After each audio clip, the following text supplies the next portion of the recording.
As usual, stick around until the end because you won't want to miss out on anything. Indiana Fever versus Atlanta Dream. There's a whole heap of bad blood simmering between these two Eastern Conference rivals, and anyone who watched last year's playoffs already knows it. Indiana knocked Atlanta out of the postseason last season despite the Dream owning the better record and being the higher seed, which is the kind of wound that doesn't just heal during an off-season. Fast forward to this year, and you've got a Dream squad sitting at 10-4 that just took it to the Fever 2 nights ago, winning by 7 at Gainbridge Fieldhouse. But here's the thing, that game was way closer than the final score suggests. The Fever actually clawed all the way back from a deficit and tied it at 93 with about 5 minutes left in the fourth quarter before Atlanta pulled away late. Caitlin Clark dropped 26 points in that loss while shooting 8 of 17 from the floor, and Aaliyah Boston chipped in 23 points and 8 boards. This is not a team that got blown out. This is a team that was right there and let one slip.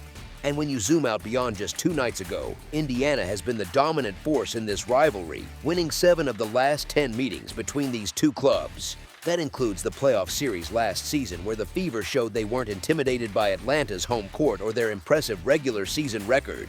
Kelsey Mitchell, who's been averaging just north of 20 points per game this season on better than 45% shooting from the field, already torched the Dream for 25 in the June 4th matchup where Indiana won comfortably. You know what's easy to overlook? The Fever also added Monique Billings this offseason, a veteran forward who's brought real physicality to Indiana's front court, and that matters when you're going up against Angel Reese's relentless rebounding. Clark and Mitchell together form one of the most dangerous backcourt combinations in the entire league, and they've shown time and again that they can score with anyone. There's a certain electricity that comes with a nationally televised Saturday afternoon game on a BC.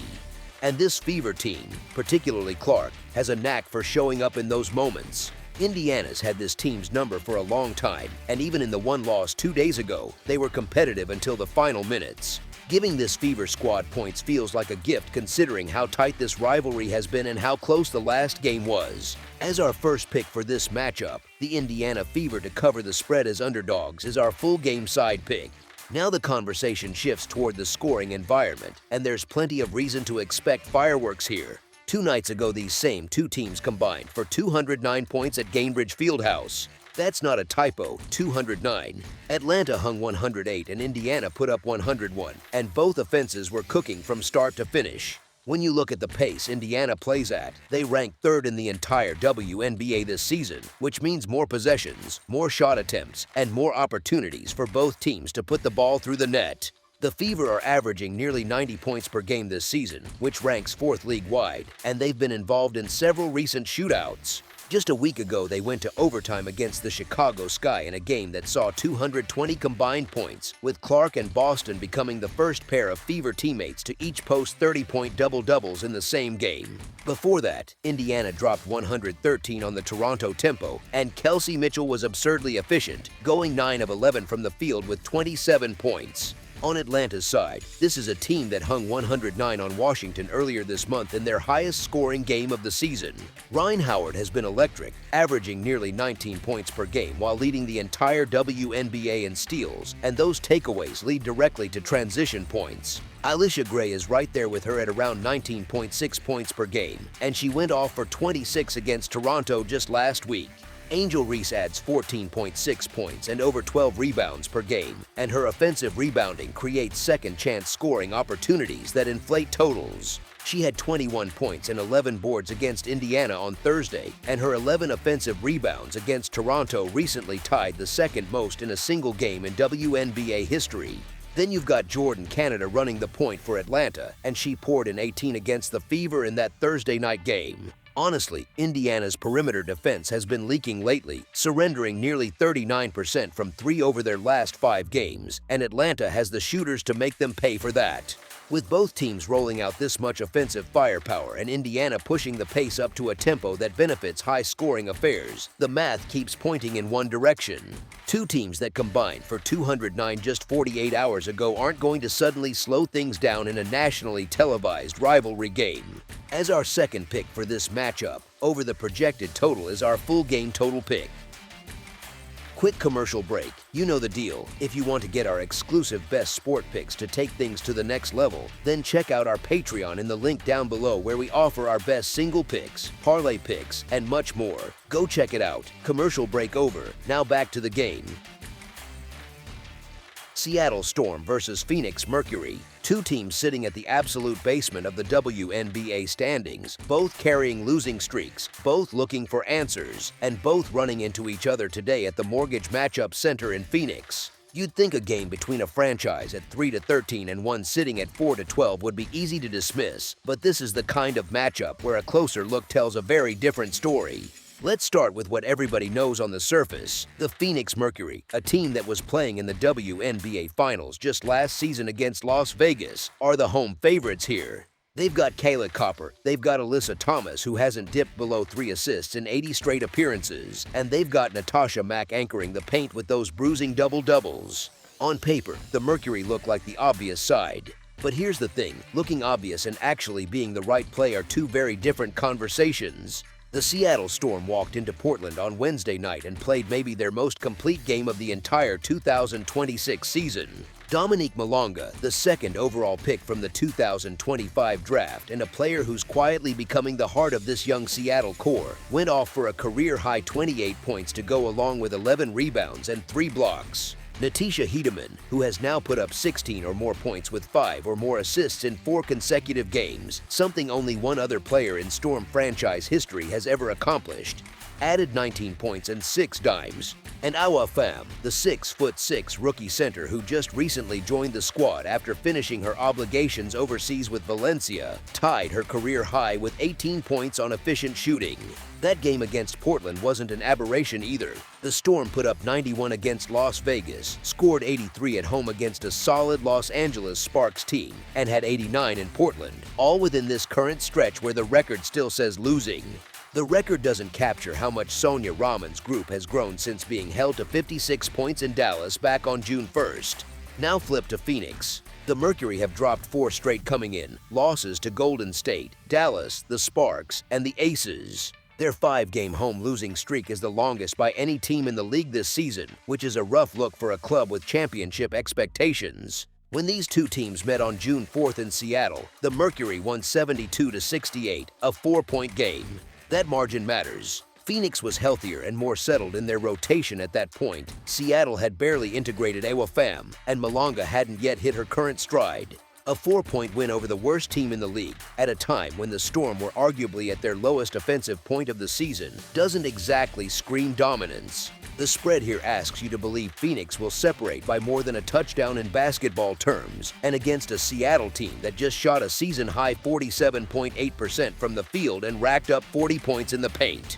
Hiedemann is playing like the best version of herself. Melbourne dished out a career-high 8 assists in that Portland game, and Malonga is a legitimate problem in the post, someone who Phoenix struggled to contain last time. The Mercury are not playing like a team that pulls away from people right now. They're a team that scores in bunches but bleeds defensively, and their recent results show tight, competitive games even in defeats. Seattle doesn't need to win this game to cash a ticket, they just need to keep it close. And everything about their recent trajectory says they're capable of exactly that. As our first pick for this matchup, the Seattle Storm to cover the spread as underdogs is our full game side pick. The first meeting between these two clubs in early June finished 72-68, a total that barely cracked 140 combined. If you looked at that alone, you'd assume this rematch is another rock fight headed comfortably south of the number. But basketball is a game of context, and the context around both of these teams has shifted dramatically in the 2.5 weeks since. Start with the Storm. On June 1st against Dallas, they scored 56 points, one of the most anemic offensive performances in the league this year. That game was rock bottom. Since then, Seattle's offense has been on a steady, visible upward climb. They scored 68 against Phoenix, then 68 against Minnesota, then 91 against the Aces, 83 against the Sparks, 72 against Golden State, and then exploded for 89 at Portland. That last game saw them shoot 47.8% from the floor, their best mark all season, and pour in 40 points in the paint for another season high. The three-headed emergence of Malonga, Hiedemann, and Awa Pham has given this offense a dimension it simply didn't have a month ago. Bam's ability to stretch the floor at 6'6", knocking down 3 of 5 from deep against Portland, opens up driving lanes for High Demon and creates spacing that Malonga can exploit around the rim. These three weren't playing together in any meaningful capacity back on June 4th when this matchup produced that 140-point snoozer. Now look at the Mercury side of the ledger. Phoenix averages around 82 points per game this season, and while that's not elite, it's a far cry from what people associate with a 4-12 team. Copper can put up 20 on any given night, Thomas facilitates at a near double-digit assist pace, and Natasha Mack is a force on the glass who creates extra possessions. But here's where it gets interesting for the total. Phoenix's defense has been one of the league's biggest sieves. They allowed 111 points to the Sparks at home on June 14th. Minnesota hung 111 on them back on June 2nd. The Aces put up 86 in their most recent meeting. Golden State scored 87. When you look at Phoenix's recent home contests, the opponent consistently reaches the mid to high 80s or beyond because the Mercury simply don't have the personnel to get enough stops. And that was against teams with far more defensive discipline than Seattle, which means the Mercury aren't going to magically clamp down today. What makes this total interesting is that both teams are leaky on defense but increasingly productive on offense. The Storm are no longer the team that got held to 56. They're a team that just scored 89 with their best shooting night of the year, carried by 3 players who are all playing with growing confidence. Phoenix has the offensive talent to push into the mid-80s on their own, especially at home where they scored 102 in that Sparks loss. When both teams are struggling to get stops and both teams have the firepower to put points on the board, the math starts pointing in one direction. Pair a Mercury offense that features Thomas and Copper with a Storm offense finally finding its legs through Malonga and Hedeman, and you get a game where both sides contribute enough to push past what the market is expecting. As our second pick for this matchup, over the projected total is our full game total pick.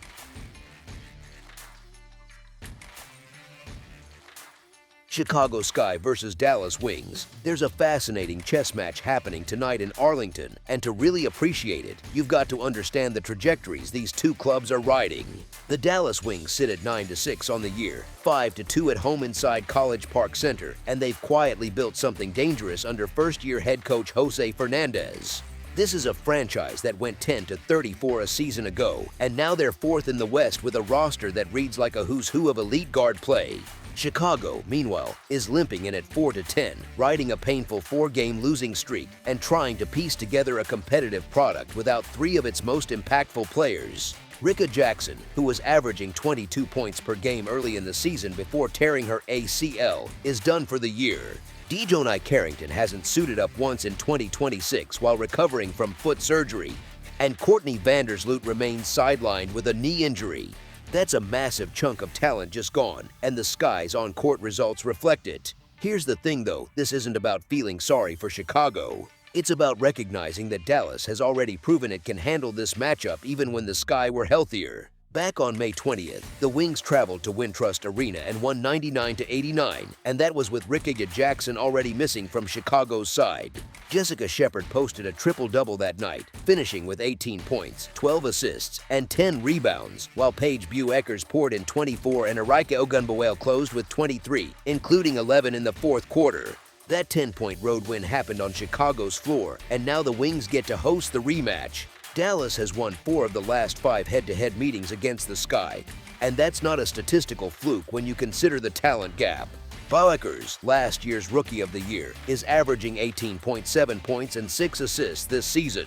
Shepard is pulling down 11.5 rebounds per game and has shown she can orchestrate the offense as a playmaker out of the high post. Azzi Fudd, the number 1 overall pick in the 2026 draft, has flashed serious scoring punch, including a 24-point eruption against the Liberty and a hyper-efficient 19-point, 8-for-9 shooting performance against the Aces.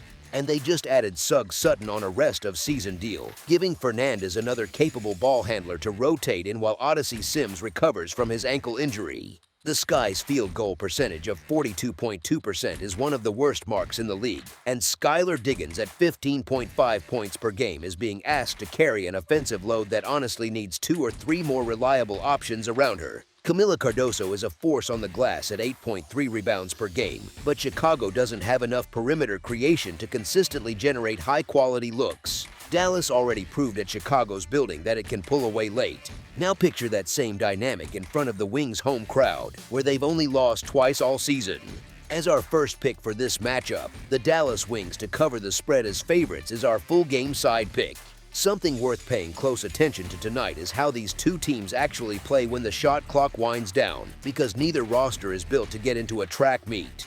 Dallas allows just 82.7 points per game, and that number becomes even more impressive when you look at their recent home performances. In their last 2 wins at College Park Center, the Wings held Phoenix to 70 and Las Vegas to 66. That Aces game, a 96-66 blowout, featured Dallas forcing 14 turnovers while holding one of the best offensive teams in the league to its lowest output of the season. Now flip the lens to Chicago's offense, and the picture gets even quieter. The Sky averaged just 83.1 points per game on that 42.2% shooting clip, and their three-point shooting sits at a rough 29.8% on the year. Without Rickard Jackson's 22-point scoring average, Chicago hasn't been able to replace that volume. In their last 4 regulation losses, the Sky scored 95, 75, 68, and 85. 3 of those 4 outputs landed under 86 points. When you combine a Chicago offense that can't consistently crack the mid-80s with a Dallas defense that's been suffocating at home, the math starts telling a pretty clear story. The first meeting between these two produced 188 combined points, sure, but that game featured Ogunbowale erupting for 23, Bueckers going for 24, and Shepard logging a triple-double, an alignment of peak performances you can't bank on repeating. Dallas's last 5 games have produced combined totals of 171, 162, 167, 155, and 176, averaging right around 166 per contest. 4 of those 5 landed under tonight's posted number, and across the last 5 head-to-head meetings between these franchises, the under has cashed in 60% of them. Fernandez's team is comfortable grinding out wins without needing to push tempo, and Tyler Marsh's Sky simply don't have the firepower right now to force a high-scoring affair. When one team can't score efficiently and the other team prides itself on making opponents work for every bucket, you tend to see the scoreboard stay modest. As our second pick for this matchup, under the projected total is our full game total pick. That's all for now, so if you have any other games you would like reviewed, then leave a comment down below with the game you would like analyzed, subscribe to our channel, leave a like on this video, and we'll get to it as soon as we possibly can. We would also love to hear your opinion on the picks presented to you in this video, whether you agree or disagree with them, so leave a comment down below and do let us know.